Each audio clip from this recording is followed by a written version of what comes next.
Bismillahirrahmanirrahim. Assalamualaikum warahmatullahi wabarakatuh.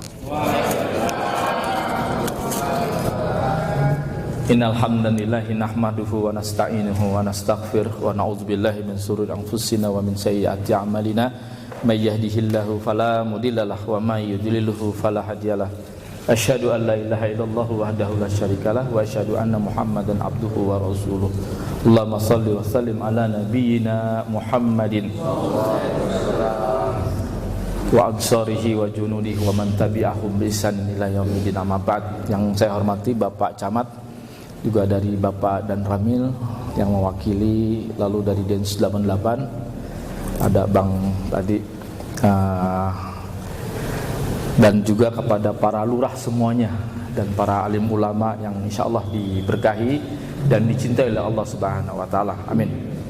Baik, tadi sedikit perkenalan dengan saya. Mau tahu lebih banyak mungkin bisa di searching di Google, Sofyan Sauri begitu. Saya cuma mau menegaskan begini. Ini langsung ngegas saja ya, karena sudah asar. Insyaallah nggak lama. Pertama saya mau katakan begini. 3.550-an teroris yang ditangkap selama 2 dekade sejak tahun 2000, dimulai dari bom malam Natal di 23 kota di seluruh Indonesia ya.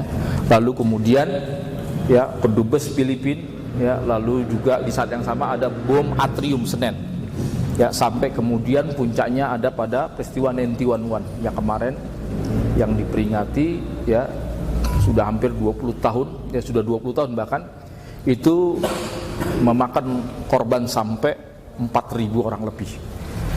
Lalu di tahun 2002 ada bom Bali 1 ya, pada tanggal 14 atau tanggal 13 Oktober 2002 maaf, sampai terakhir kemarin yaitu penyerangan Polsek Astana Anyar. Sebelumnya tahun 2021 ada penyerangan Mabes Polri oleh Zaki Aini, dan juga bom gereja di katedral di Makassar oleh Lukman beserta istrinya, yang mana istrinya sedang hamil, sedang 4 bulan, diajak jadi bom bunuh diri. Saya mau katakan begini, 3.500 teroris tersebut ternyata ya, ini nanti ada paham ya, orang yang nggak bermazhab itu memang cenderung ekstrem. Ya, 3.500 para teroris kebanyakan mereka tidak bermazhab dan anti kepada mazhab. Muhammadiyah Persis tidak bermazhab, Al-Irsyad Al-Islamiyah tidak bermazhab, tapi tidak anti kepada mazhab. Dan kebanyakan mereka 3.500 teroris ini juga, itu kebanyakan mereka jargonnya ingin kembali kepada Quran dan As-Sunnah atau hadis. Bang Ustaz, nggak boleh kembali kepada Quran Sunnah. Siapa bilang nggak boleh? Wajib kita kembali kepada Quran dan ini pesan Rasulullah kepada kita. Setuju? Ya, kata Rasulullah mengatakan, "Ma taraktu fikum amrayni ma tamassaktum bihima lan tadilu abada kitaballah wa sunnatur rasul." Tidaklah aku tinggalkan kepada kalian yang mana kalian tidak akan pernah sesat selama-lamanya selama kita berpegang kepada Quran dan hadis dan sunnah itu. Cuma masalahnya, problemnya, siapa yang bisa memahami Quran dan hadis tersebut? Apakah kita yang nggak pernah mondok nih kayak saya? Saya pernah mondok tapi nggak lama, karena korban ngaji nggak tamat nih begini. Ya, kita yang nggak pernah mondok waktu lama, tidak pernah belajar usul fikih, qawaid fikih tentang ulumul Quran, ulumul hadis, tentang riwayat, dirayat, ya, tidak tahu nasah mansuh, tidak tahu mana am, mana khas, mana mutlak, muqayyad. Lalu kita terpaku pada satu pendapat, ya, terpaku pada satu dalil, lalu menafikan dalil-dalil yang lain. Apa bisa? Nggak bisa, nggak semudah itu. Boleh kita berdakwah balighul anni walau ayatan, tetapi kita nggak boleh kemudian ya memasang bendera kebencian kepada mukhalif di luar pendapat kita. Padahal pendapat-pendapat itu masih diperbincangkan, masih debatable di kalangan para ulama. Inilah kenapa dikatakan bahwa seorang teroris itu tidak ujuk-ujuk melakukan aksi penembakan, pengeboman, pembunuhan sebelum dia punya paham-paham intoleransi dan radikal dulu. Saya mau katakan seorang teroris sudah pasti intoleran dan radikal, tetapi seorang intoleran dan radikal sudah pasti dia jadi Seorang intoleran radikal belum tentu jadi teroris, tapi seorang teroris sudah pasti intoleran dan radikal. Hampir semua para teroris itu bermuara dari sekolah-sekolah atau madrasah-madrasah yang intoleran, Pak. Tidak lapang dada dalam melihat perbedaan-perbedaan di kalangan kaum muslimin. Maka betul apa dikatakan oleh Yusuf Qaradawi dalam bukunya Fiqhul Maqasid, bahwa biang daripada ekstremisme itu adalah literasi beragama. Ya, terpaku pada satu pendapat. Maka kata Yusuf Qaradawi, terkadang Islam itu terzalimi oleh orang-orang soleh daripada musuh-musuh Islam itu sendiri. Saya mau ulangi lagi, terkadang Islam itu terzalimi oleh orang-orang soleh daripada musuh-musuh Islam itu sendiri. Ternyata apa yang dikatakan oleh Yusuf Qaradawi ini sama mirip dengan apa yang dikatakan oleh seorang tabi'in, Pak, yang bernama Sufyan bin Uyainah, yang pernah mengatakan al-haditsu mudillatun illa lil fuqaha. Hadis itu bisa menyesatkan kecuali bagi ahli fikih, Pak. Jangan coba-coba. Sebagaimana saya katakan, tidak tahu mutlak muqayyad, mana am, mana khas, mana zahir, mana muawwal, lalu kita terjebak kepada satu pendapat, kita baca sendiri, menyimpulkan sendiri, Pak, bahaya. Maka kata ulama dalam adab ilmu itu ada dikatakan man kana saykhuhu kitabahu faqata'uhu aktsaru min thawabi.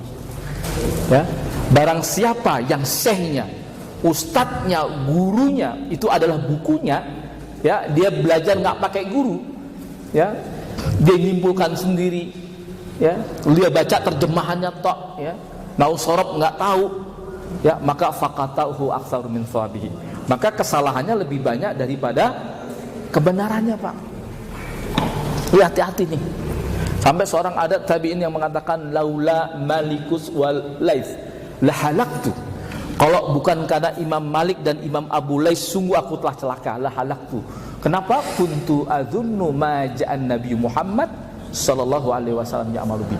Karena aku mengira setiap apa yang datang dari Nabi Muhammad itu bisa diamalkan begitu saja, Pak.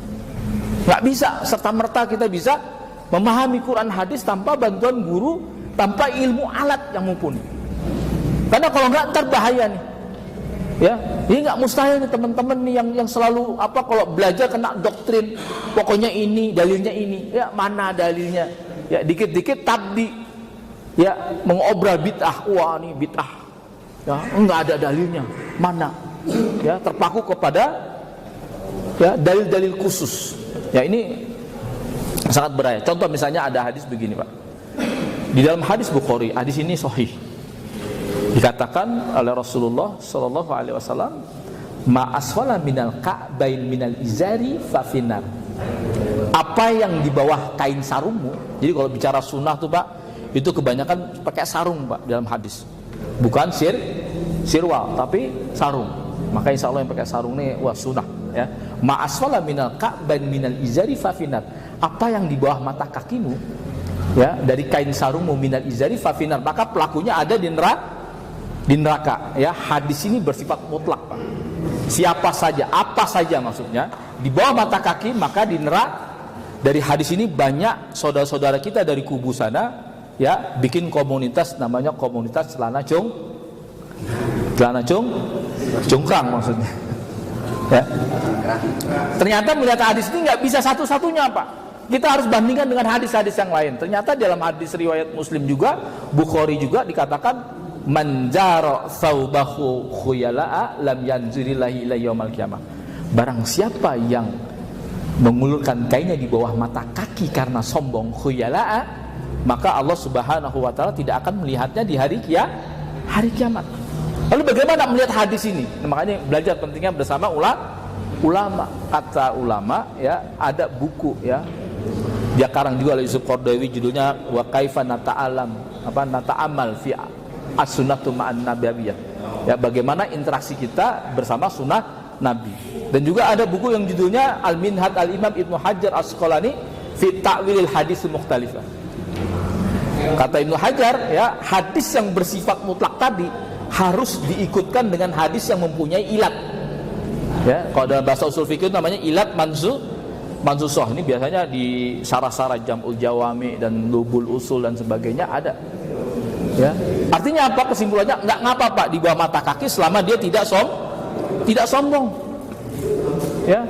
Dan ini persis apa yang dikatakan oleh Allah Subhanahu wa taala, misalnya wala tamshi fil ardi maraha, janganlah kalian berjalan di muka bumi ini karena dan itu nggak disebutkan di bawah mata kaki atau di atas mata kaki, Pak. Maka kata Rasulullah, hadis ini panjang ya, manjara thawbahu khuyala. Jadi Abu Bakar As-Siddiq radhiyallahu anhu bertanya kepada Rasulullah, "Ya Rasulullah, sesungguhnya kain sarungku ini suka melorot di bawah mata kaki." Apa kata Rasulullah? Apa kata Nabi? Lasta mimman la tasna'u khuyala. Engkau ya Abu Bakar sesungguhnya bukan termasuk orang yang berbuat sombong. Clear Pak, masa celana cungkrang Pak. Tapi kami dulu waktu ngaji, ya saya 13 tahun di kepolisian Pak, keluar cuma gara-gara ikut kajian-kajian seperti ini. Ayo Sofyan, atau komandan saya, coba nyanyi Indonesia Raya. Saya nggak mau Pak. Kenapa? Musik haram. Ya. Jadi di kepala saya itu doktrinnya musik haram Pak.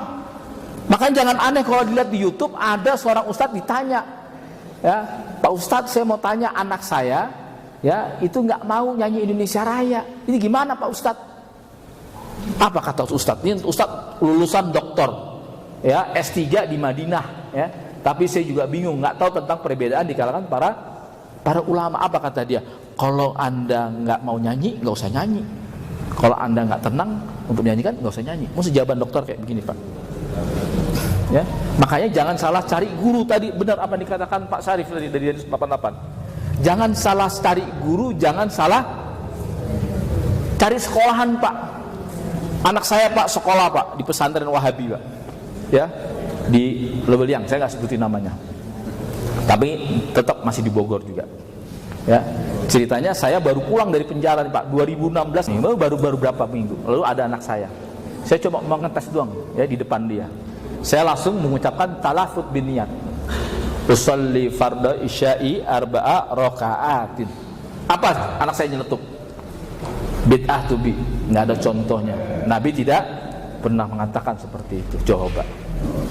Saya bilang, saya langsung berhenti, nggak jadi sholat. Saya bilang gini, nih saya ajarin, ya, kamu jangan sekali-kali mengucapkan kalimat ini di tengah masyarakat kita. Ingat, masyarakat kita, ya, mazhabnya adalah mazhab Syafi'i, akidahnya adalah akidah Asy'ariyah. Jangan lagi kamu berkata kayak seperti ini, nanti bikin gaduh lagi. Ini Abi baru pulang dari penjara nih.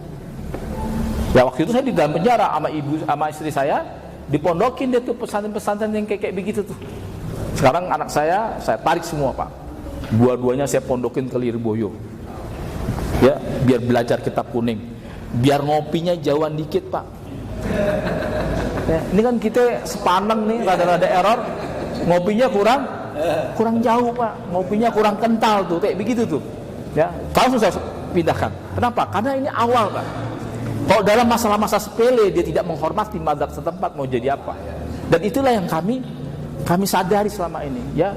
Toleransi, intoleran, tidak lapang dada, tidak salamatu sadar dalam melihat perbedaan-perbedaan di kalangan kaum muslimin Pak.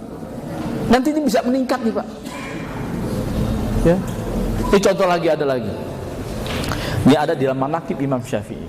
Saya dengarkan dari Gus Baha.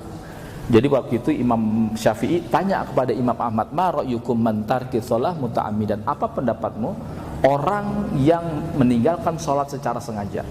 Fil asar, kata Imam Ahmad, "Man tarku shalah muta'ammidan fahuwa kafir." Barang siapa yang meninggalkan sholat secara sengaja, maka hukumnya kafir.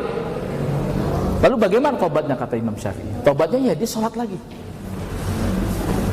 Ya. Kata Imam Syafi'i, tanya lagi, kan dia sudah kafir. Bagaimana orang kafir sholat? Lalu diamlah Imam Ahmad. Kata Gus Baha, hampir saja Imam Ahmad jatuh kepada paham harurah, ya, paham-paham khawarij yang mudah mengkafirkan karena sebab dosa, ya, karena menganggap bahwa dosa besar adalah kekafiran. Maka kata Imam Syafi'i, orang yang meninggalkan sholat itu ada dua keadaan. Pertama adalah orang yang menolak syariat sholat secara juhud, padahal sholat itu adalah kewajiban. Perkara sholat adalah perkara yang sifatnya maklum minaddin bid-darurah. Orang awam juga paham, ya, sholat kalau dia menganggap bahwa sholat tidak wajib, hukumnya kafir. Adapun orang yang mutaakhiran, terlambat, dia suka lupa, kesibukannya mengalahkan daripada kewajibannya, maka ini nggak disebut kafir, Pak. Betapa pentingnya, Pak, ya, memahami hadis oleh para ulama. Mereka kan ngajaknya kembali kepada Quran as-sunnah, tapi menurut pemahamannya dia. Al-Qur'annya betul, hadisnya betul, tapi cara dia memahami sunnah itu yang jadi masalah, Pak. Ya, pernah, Pak, Imam A'mas, kalau dilihat riwayat Kutubus Sittah itu pasti ketemu yang namanya Imam A'mas, seorang rawi hadis. Ditanya oleh seorang wanita, apa hukumnya seorang wanita yang memandikan jenazah suaminya? Kata Imam A'mas, selama saya meriwayatkan hadis, saya tidak pernah mendengar ada hadis yang laki-laki perempuan memandikan jenazah suaminya. Lalu Imam A'mas tanya kepada Imam Abu Hanifah, sahabatnya, Nu'man. Ya Nu'man, apa hukumnya? Ya, hukumnya kata Imam Abu Hanifah boleh. Kok boleh? Ya, hadis yang mana? Hadisnya yaitu ketika Rasulullah itikaf di 10 terakhir, ya, itu pernah kepala Rasulullah dimasukin ke jendelanya. Itu kamarnya Bunda Aisyah radhiyallahu anha. Lalu kemudian rambut Rasulullah disisir, Pak. Oleh siapa? Oleh Bunda Aisyah. Nah, itu hadisnya. Kok itu? Kata Imam A'mas, kok kayak nggak nyambung gitu. Iya. Apa kata Imam Abu Hanifah? Kalau saja orang yang hidup boleh membutuhkan hajat kepada orang yang masih hidup dengan disisirin, apalagi orang yang sudah mati. Ini namanya qiyas aula, Pak. Qiyas aula. Jadi imam madzhab dalam memandang, ya, hadis-hadis asal dan sebab itu lebih disukai oleh para salaf, Pak, ketimbang kita sendiri memahami Quran dan hadis, ya, yang nggak tahu mutlak muqayyad, mana am, mana qas, mana zahir, mana muawal, lalu kita terjebak kepada satu pendapat, menafikan pendapat-pendapat yang lain. Ini cikal bakal, Pak, orang untuk bersikap ekstrem itu seperti itu. Makanya para ulama betulan tuh kadang bingung, Pak. Ya, kata Gus Baha, ulama yang betulan tuh kadang nggak percaya diri. Ini dianggap oleh anak-anak muda ini disanggap lambat, Pak, nggak tegas. Padahal ketidaktegasan dalam masalah-masalah sosial, masalah-masalah politik, itu ciri ulama tuh begitu, Pak. Dia hati-hati. Apalagi dia berfatwa yang bisa menimbulkan yang namanya safkut dima, tertumpahnya darah. Maka ulama tuh kalau ditanya masalah musik misalnya, masalah rokok dan sebagainya yang nggak ada di dalam nas, dia akan mengatakan aqwalu fihi. Di dalamnya terdapat beberapa pendapat-pendapat. Pendapat pertama adalah pendapat yang mengharamkan. Alasannya begini-begini. Pendapat kedua yang mengatakan boleh. Pendapat ketiga yang mengatakan makruh. Adzunnu kadza, yang saya sangka, atau darastu hadza, yang saya pelajari itu adalah ini. Wallahu a'lam bishawab. Kenapa dia tutup dengan wallahu a'lam? Karena dia nggak tahu jawaban yang presisi, yang betul, mendekati kebenaran sampai pas, kecuali hanya Allah dan Rasulnya. Dan dia tidak pernah berdusta atas nama Allah dan Rasulnya. Beda dengan kelompok-kelompok pengkapling kebenaran, Pak. Dan dia selalu berdusta atas nama Allah. Betul. Sampai kemarin, ya, kita lihat ada orang berdoa, Pak, ya, ketika musim politik, ya Allah, seandainya engkau tidak memenangkan pasangan yang ini nih, ya Allah, engkau tentu tidak akan pernah disembah lagi. Ini doa, ya, doa siapa? Ya, diucapkan oleh Rasulullah ketika berhadapan dengan kafir Quraisy. Kalau seandainya Ahlul Badar ini kalah, ya, engkau tidak akan pernah disembah. Musuh Rasulullah sudah pasti salah, sedangkan Rasulullah SAW sudah pasti benar. Adapun hari ini kita copy paste doa tersebut sesama kaum muslimin, kira-kira pas nggak? Enggak pas. Kira-kira pas nggak? Kan enggak, ya. Nah, makanya kita, Pak, ya, dulu 2017-2018 BNPT pernah mengeluarkan, Pak, indeks potensi radikalisme. Ya, Indonesia tuh hampir diambang perang, Pak, 50%, Pak. Bayangkan, ya, setengah dari masyarakat Indonesia sudah terpecah dua. Dan alhamdulillah sekarang ada undang-undang ITE, ada undang-undang revisi, ya, nomor 15 tahun 2003, yaitu undang-undang nomor 5 tahun 2018, ya. Seseorang, ya, bisa ditangkap cuma gara-gara nongkrong saja lalu merencanakan mau buat bom, sudah bisa ditangkap, Pak, oleh Densus 88. Dulu kami, Pak, ya, main dulu, ya, kejadian dulu, jatuh korban dulu, baru ditangkap. Maka saya pernah protes sama Densus 88, kenapa, Bang, saya nggak ditangkap dari dulu? Baru sama 1 pucuk, 2 pucuk senjata sudah ditangkap. Hukuman saya mungkin lebih ringan, ya, bisa di bawah 10 tahun. Ini senjatanya sudah hampir 40 pucuk, Pak. Pelurunya sudah hampir 50.000 kita keluarkan. Baru ditangkap. Kenapa? Densus kalau nggak ada payung hukum, ya, bisa menangkap orang sebelum berbuat, ya, maka alhamdulillah, Pak, ya, setelah kejadian Astana Anyar udah banyak, ya, hampir 20-30-an yang ditangkap oleh Densus 88 sebagai bentuk apa? Preventive justice, ya, sebagai bentuk pencegahan, Pak. Jangan sampai kemudian bom-bom yang lain ikut meledak, ya, tanpa bisa kita cegah, ya. Dan alhamdulillah sekarang sudah sampai 2022 indeks potensi radikalisme kita adalah 12%, Pak. Artinya apa? Ada 30 juta dari 275 masyarakat Indonesia yang terpapar paham-paham intoleransi dan radikalisme. Ini belum jadi teroris, Pak. Baru intoleran dan radikal. Tapi nggak mustahil, ya, yang 30 juta ini bisa naik pangkat, Pak, naik makom, ya, jadi teroris. Maka kita bersyukur, Pak, Taliban datang ke Indonesia, ya. Dia curhat dengan kiai-kiai kita, ya, kiai-kiai NU. Dia ingin belajar tentang moderat dalam beragama, ya. Bicara juga dengan Pak Yusuf Kalla. Apa kata mereka? Kami Taliban, ya, di Afghanistan itu cuma ada 7 suku, Pak. Tapi 50 tahun perang sampai hari ini nggak selesai-selesai. Sedangkan Indonesia 400 suku bangsa, 400 bahasa, punya 17.000 pulau. Tapi kemudian bisa bersah. Kenapa, Pak? Karena kita punya yang namanya Pancasila, Pak. Itu Pancasila, Pak, kalau dalam masalah usul fikih, Pak, masuk kepada maslahah wal mursalah. Ya, maslahah wal mursalah, Pak. Walaupun nggak ada di zaman Nabi itu dalil seperti itu, tetapi kita bisa kiaskan ini dengan Piagam Madinah, Pak. Piagam Madinah itu, Pak, kalau Bapak tahu klausul yang pertama apa katanya? Ya, semua umat yang ada tinggal di Madinah, apakah Yahudi, apakah Nasara, apakah orang paganis dan sebagainya, kaum muslimin. Waktu itu kaum muslim masih minoritas, Pak. Ya, hanya 1.300 dari 10.000 total penduduk Madinah. Kita adalah ummatan wahidah, umat yang satu, ya, sebagai warga negara, yaitu negara Madinah pada saat itu. Ini kan sama dengan persatuan Indonesia, Pak.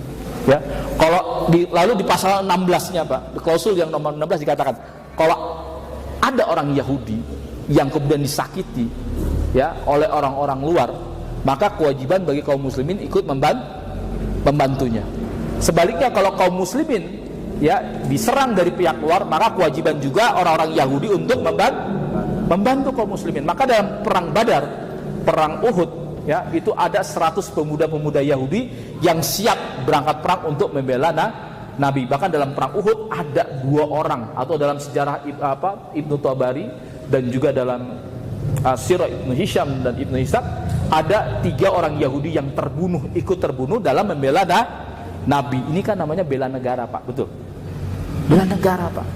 Itulah yang diambil oleh founding father kita untuk dijadikan yang namanya Piagam Jakarta, atau disebut dengan Pancasila hari ini. Inilah yang menyebabkan kita bersatu. Kita bersyukur, Pak.